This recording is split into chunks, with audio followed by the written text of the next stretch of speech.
नमस्कार दोस्तों, स्वागत है आपका हमारे YouTube चैनल पूजा सेवन स्टोरीज में।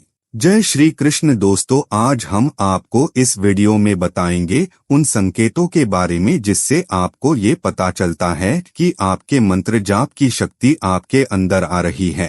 पहला संकेत, जब साधक साधना के पथ पर अग्रसर होता है तो एक समय आता है जब बाहरी विक्षेप, शब्द, विचार, स्मृतियां हर ओर से उस पर आक्रमण करने लगते हैं। मन इधर उधर भटकता है, अस्थिरता बढ़ती है और साधना असंभव सी प्रतीत होने लगती है। परंतु यही वह निर्णायक क्षण होता है जब साधक को भीतर गहराई से पुकार सुनाई देती है, डटे रहो। यदि साधक धैर्यपूर्वक इस विक्षेप के तूफान को पार कर लेता है तो एक दिव्य चमत्कार घटित होता है। भीतर एक शांत ज्योति प्रज्वलित होती है जो कभी न बुझने वाली होती है। यह दीपक आत्मा का प्रतीक बन जाता है जो हर चुनौती, हर अस्थिरता में स्थिर प्रकाश प्रदान करता है। साधक अनुभव करता है कि अब वह केवल बाहरी स्थितियों का दास नहीं रहा, वह अपने भीतर के केंद्र में प्रतिष्ठित हो गया है। विक्षेपों के पार आत्मा का यह दीप ही साधना का सच्चा पुरस्कार है जो साधक को अडोलता, आनंद और अमर प्रकाश की ओर ले जाता है। दूसरा संकेत, जब साधक साधना में गहनता से प्रवेश करता है तो एक अनोखा अनुभव प्रकट होने लगता है। उसे संपूर्ण अस्तित्व में एक अदृश्य लय का आभास होने लगता है। सांसें, हृदय की धड़कन और चारों ओर की प्रकृति, सब कुछ एक दिव्य तालमेल में झूमता प्रतीत होता है। साधक को अनुभव होता है कि वह अकेला नहीं साध रहा है, बल्कि संपूर्ण ब्रह्मांड उसकी साधना में सहभागी बन गया है। यह लयबद्धता भीतर गहरी शांति उत्पन्न करती है और साधक के भीतर के द्वंद्वों को मिटा देती है। वह स्वयं को उस विराट नाद के साथ एकाकार अनुभव करने लगता है जिससे सृष्टि का हर कण कंपन कर रहा है। यह संकेत साधक को यह बताता है कि अब उसकी साधना केवल व्यक्तिगत प्रयास नहीं रही, वह अब ब्रह्मांडीय चेतना की धारा में प्रवेश कर चुका है।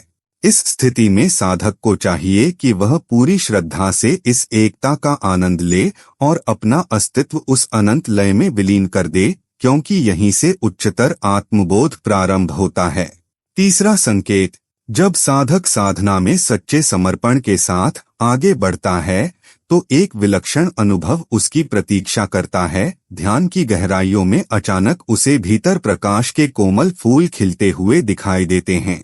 ये कोई साधारण दृश्य नहीं होते, ये दिव्य प्रकाश से बने होते हैं जो कभी सुनहरी आभा में, कभी श्वेत प्रकाश में प्रकट होते हैं।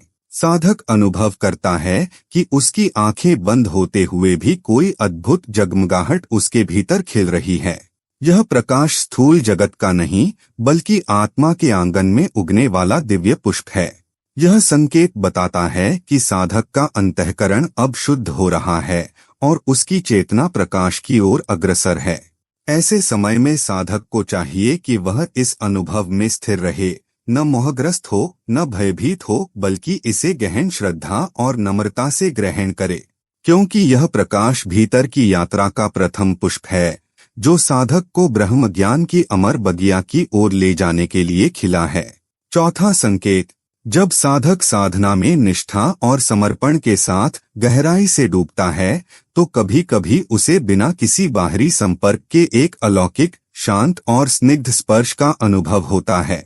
यह स्पर्श न तो किसी मानव हाथ का होता है, न किसी दृश्य वस्तु का, यह भीतर से आता है, जैसे किसी दिव्य शक्ति ने प्रेमपूर्वक साधक को छू लिया हो। यह अनुभव शरीर में हल्की गर्माहट, कंपन या अत्यंत कोमल शीतलता के रूप में प्रकट हो सकता है। साधक अचानक स्वयं को सुरक्षित, आच्छादित और अनंत करुणा से भरा हुआ अनुभव करता है। यह संकेत है कि ईश्वरीय चेतना अब साधक के समीप आ रही है और उसे अपनी उपस्थिति का साक्षात्कार करा रही है। ऐसे क्षणों में साधक को चाहिए कि वह पूर्ण नम्रता और मौन में स्थिर रहे, इस दिव्यता को पूरी आत्मा से ग्रहण करे, क्योंकि यह स्पर्श साधक के भीतर छुपे हुए परम सत्य को धीरे धीरे प्रकट करने लगता है। यह अनुभव साधक को उसके आत्मिक पथ पर और भी अडिग और प्रेममय बना देता है। पांचवा संकेत, ध्यान में दिव्य संदेशों का प्राकट्य जब साधक साधना में अपनी आत्मा को समर्पित कर देता है और नियमित साधना से भीतर की यात्रा प्रारंभ होती है, तो एक समय ऐसा आता है जब ध्यान की अवस्था में उसे दिव्य संदेश मिलने लगते हैं। ये संदेश कोई कल्पना नहीं होते, बल्कि अंतःकरण की गहनतम शुद्धता से उत्पन्न होते हैं। ध्यान करते समय अचानक साधक के भीतर किसी वाणी का उदय होता है, कभी कोई मंत्र, कभी कोई सूत्र वाक्य या फिर कोई स्पष्ट दिशा निर्देश जो साधक को उसके अगले कदम की ओर संकेत करता है। ये वचन इतने निर्मल और प्रभावशाली होते हैं कि साधक के संपूर्ण अस्तित्व को स्पर्श कर जाते हैं। यह अनुभव इस बात का प्रमाण होता है कि अब साधक केवल साधक नहीं रहा, बल्कि उसकी चेतना ईश्वरीय चेतना से संवाद करने लगी है। ऐसे समय में साधक को चाहिए कि वह अहंकार से बचते हुए विनम्रतापूर्वक इन संदेशों को आत्मसात करे और अपनी साधना में इन निर्देशों को आदरपूर्वक स्थान दे, क्योंकि यही दिव्य संवाद उसे आत्मबोध के अंतिम द्वार तक ले जाएगा।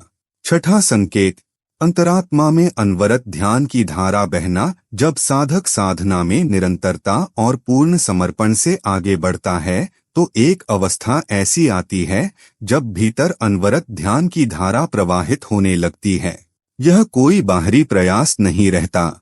साधक चाहे जागृत हो, कार्य कर रहा हो या विश्राम कर रहा हो, भीतर ध्यान का प्रवाह स्वतः चलता रहता है।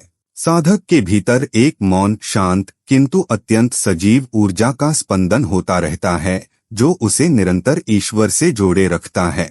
यह अवस्था साधना के परिपक्व होने का अद्भुत संकेत है। साधक अनुभव करता है कि अब उसे विशेष प्रयत्न से ध्यान में बैठने की आवश्यकता नहीं पड़ती, ध्यान अब उसकी स्वाभाविक वृत्ति बन गई है।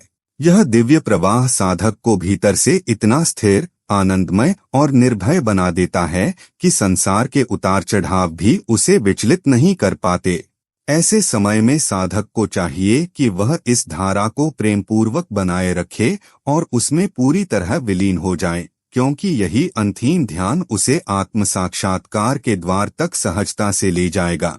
सातवां संकेत, आत्मा में जागता अडोल संकल्प। साधना के मार्ग पर निरंतर बढ़ते हुए एक क्षण ऐसा आता है जब साधक के भीतर से एक अद्भुत अडोल संकल्प प्रकट होता है। यह संकल्प बाहर से थोपा नहीं जाता, न ही किसी प्रयास से उत्पन्न होता है। यह भीतर से सहज रूप में फूटता है, जैसे आत्मा ने स्वयं निर्णय ले लिया हो कि अब उसे पूर्णता प्राप्त करनी ही है। साधक अनुभव करता है कि अब कोई भी बाहरी आकर्षण, भय या आलस्य उसे डिगा नहीं सकता। यह संकल्प साधक को भीतर से दृढ़ता प्रदान करता है, उसकी साधना में अग्नि भर देता है और उसे हर परिस्थिति में अपने लक्ष्य पर केंद्रित रहने की शक्ति देता है। यह अनुभव साधक के लिए एक महान संकेत है कि उसकी आत्मा ने अब कमर कस ली है और परम लक्ष्य की ओर प्रस्थान आरंभ कर दिया है। ऐसे समय में साधक को चाहिए कि वह इस अडोल संकल्प का पालन पूरे प्रेम, साहस और समर्पण के साथ करे, क्योंकि यह आत्मा की स्वयं जगाई हुई ज्वाला ही उसे ब्रह्म साक्षात्कार तक पहुंचा सकती है।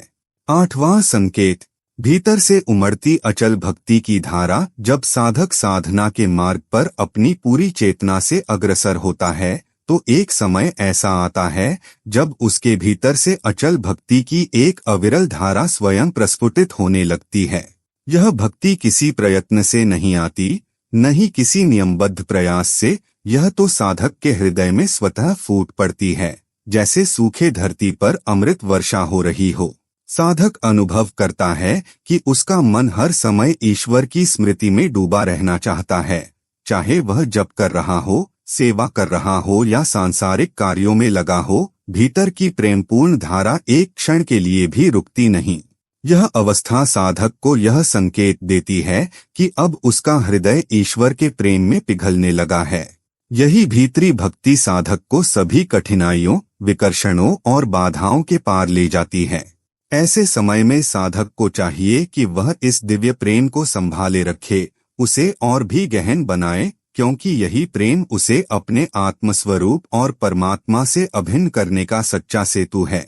नवा संकेत, भीतर उठती अदृश्य आनंद तरंगों का अनुभव जब साधक अपनी साधना में निरंतरता और गहराई प्राप्त कर लेता है तो एक समय ऐसा आता है जब भीतर से अनायास ही आनंद की अदृश्य तरंगें उठने लगती हैं। यह कोई साधारण प्रसन्नता नहीं होती, न ही किसी उपलब्धि से जुड़ी होती है, बल्कि यह तो आत्मा की गहन गहराइयों से फूटने वाली दिव्य तरंगें होती हैं। साधक अनुभव करता है कि बिना किसी बाहरी कारण के हृदय में एक मीठा कंपन हो रहा है, जैसे कोई अदृश्य संगीत उसकी चेतना में गूंज रहा हो। यह आनंद कभी मंद मुस्कान बनकर होठों तक आता है तो कभी नेत्रों से आनंदाश्रु बनकर बह जाता है। यह अवस्था साधक को यह संकेत देती है कि उसका अंतर्मन अब परम सत्ता के स्पर्श को महसूस करने लगा है। ऐसे क्षणों में साधक को चाहिए कि वह उस आनंद में खोकर भी सजग बना रहे और अपनी साधना को और भी श्रद्धा व समर्पण से गहन करता रहे, क्योंकि यही आनंद तरंगे उसे अंतः ब्रह्मानंद परम सुख की ओर ले जाने वाली दिव्य पुकार होती हैं। उम्मीद करते हैं कि आपको इस वीडियो से कुछ नया जरूर सीखने को मिला होगा। आपको वीडियो कैसी लगी हमें कमेंट बॉक्स में जरूर बताएं। अगर वीडियो के दौरान मुझसे कोई गलती हो गई हो तो मैं माफी चाहता हूं। दोस्तों, हमारे चैनल पर और भी अच्छी वीडियोस है, उन्हें भी जाकर आप जरूर देखें। लिंक जो है वह आप डिस्क्रिप्शन बॉक्स में चेक कर सकते हैं। जो अक्सर डेली हमारी वीडियोस देखते हैं उन सभी का दिल से शुक्रिया। दोस्तों, अगर आपको ये वीडियो अच्छा लगा तो कृपया करके वीडियो को लाइक और कमेंट बॉक्स में हर हर महादेव जरूर लिखें और वीडियो को शेयर जरूर करें और चैनल को सब्सक्राइब करें। धन्यवाद। ओम नमः शिवाय। यहाँ यह बताना जरूरी है कि हम किसी भी तरह की मान्यता जानकारी की पुष्टि नहीं करते हैं। किसी भी जानकारी या मान्यता को अमल में लाने से पहले संबंधित विशेषज्ञ से सलाह लें। वीडियो को अंत तक देखने के लिए आप सभी का बहुत बहुत धन्यवाद।